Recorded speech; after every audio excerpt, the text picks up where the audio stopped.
Hi guys, welcome back. Today we're going to be doing electric circuits. Specifically, I want us to look at how to analyze in order to simplify the circuit. So if you look here, we have what we call combination circuit, right? First things first is to check the flow of conventional current. So that's going to be from the positive terminal, right?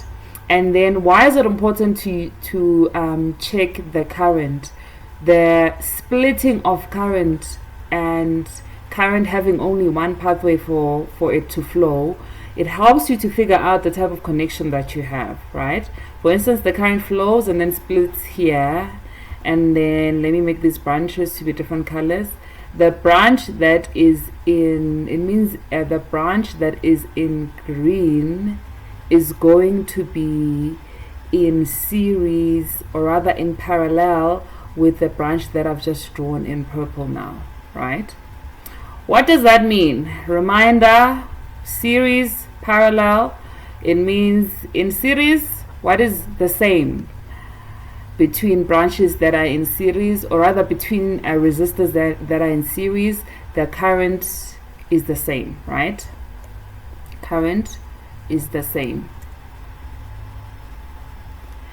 In parallel, what is the same? In parallel, we know that the potential difference is the same. Potential difference is the same, right? So basically, you're looking for what is the same in at least two of the resistors, so you can simplify them. You simplify them as much as you can. What I mean by that is, if you look at these three right now as they are, we already said this branch is parallel to this one, right? But if you look at them at just the way they are, these two, they have the same, R2 and R3 have the same current flowing through them, which means they have something in common because they have the same current. That means what? They are in series, right? So that can help me to simplify in a question that says calculate the total resistance of this circuit. Let's say we are ignore resistance in the wires and battery, right? In wires and battery, in all the questions that we're going to do now, just simple questions, right? Ignore resistance in the wires and in the battery. So sometimes they'll say the resistance in the wires and in the battery is negligible. So if you look at these three, R2 and R3 have something in common. They have the same current. That means that I know that to calculate for resistors in series, it's R1, the total resistance in series, it's R1 plus R2, right? So I'm here to teach you how to simplify your circuit so that the combination circuit doesn't seem confusing, right? So right now, what do I have? R1. If I calculate an RS here, this RS would be representing both R1 and R2, right? What I mean by that is, if I calculate RS is equal to R2, it's going to be representing R2 and R3. So RS is equal to R2 plus R3, which is 2 plus 2, right? That is 4 ohm. It's like I've simplified my circuit to this, right?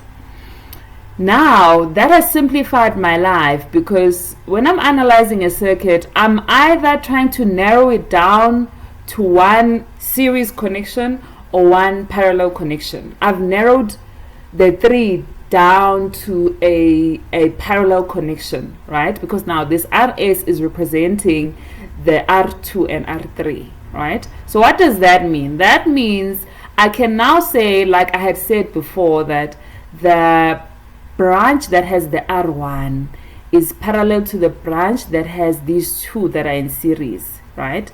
So I can be able to calculate the total resistance using the fact that these two branches are parallel to each other. How did I see that? I saw when the current was splitting to say this current is dividing. Parallel connection is a current divider.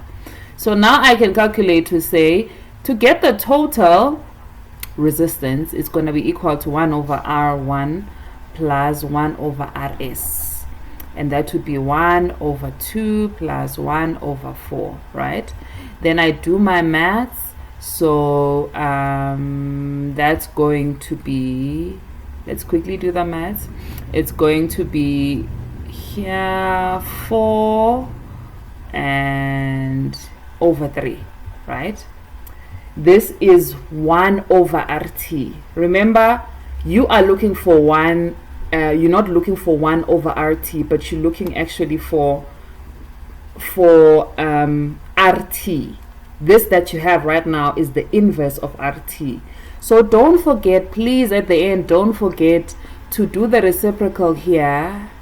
This is one mistake that people can make. Do the inverse on both sides, the reciprocal, the multiplicative inverse, so that you end up with RT is equal to 4 over 3, and then leave your answer as a decimal, right, which is going to be 1.33, minimum of 2 decimal places, ohm, right? I hope that is clear. So that's the first type of combination circuit that we can have. Let's look at another one, combination circuit. What if we're given a combination circuit that looks like this? That looks like this, where you have, let's say you have your cell, and let me make this a bit bigger. Let's say you have your cell here, and you have a resistor here. Let's call this R3, and then you have another one here. Let's call this R1, and you have another one here. Let's call this R2, right? This is also a combination circuit, so some parts of it are in series and some parts are in parallel. Let's say all of them are identical resistors with a resistance of 2 ohms, right? Negligible resistance of the internal wires and of the battery, right? So let's maintain 2 ohm in each. And then how would I calculate the total resistance? How would I calculate the total resistance? How I do that is, okay, we have positive terminal, negative terminal, current flowing in that direction. I always start with the current so I can get a sense of the connection, right? I can get a sense of the connection. Current divides here, and then it merges again here. The charge merges, which means in this part, let me highlight this part in another color. In the part that I'm going to highlight in orange, all that part here and the part here is where you have the total current, right? It's where you have the total current. So what does that mean? That means now if I'm looking, I said, what did I say the last time? I said that you must look from these resistors, which of them have something in common. So you're looking, if there are 2 resistors that are in parallel, what do they have in common?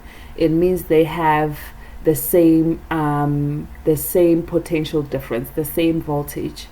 And then if you're looking at 2 resistors in series, then they have the same current, right? So from these 3, right as they are, the 2 that have something in common that I can see is R1 and R2. They are in parallel, right? Which means I can easily simplify that. I can simplify that this way. Let's say I simplify like this. Simplify. If I have an RP here and this R3 is still there, and then this RP is now basically what we call effectively resistance. It's representing R1 and R2, right? It's representing R1 and R2. What does that mean? That means if I calculate this, RP is 1 over R1 plus 1 over R2. It can help me 1 over 2 plus 1 over 2. I should get RP is equal to 1 ohm, right? It can help me to get the total, because now once I've simplified to this form, then the RP is in series with the R3. Remember, the total current was splitting here and it's into these two branches. So when the total current merges again at this point, then it means the branches, when I add them together, they give me the total current. So the current of the combined resistance of R1 and R2, right, is equal to the total current. So that's why I can say RP is in series with R3, right? So that means I can be able to get the total resistance by saying RP plus R3, which would be 1 plus 2, and that is going to be 3 ohm, right? I hope that was very helpful in you analyzing the circuit. Remember to simplify, and simplify until you get to either a series or a parallel connection.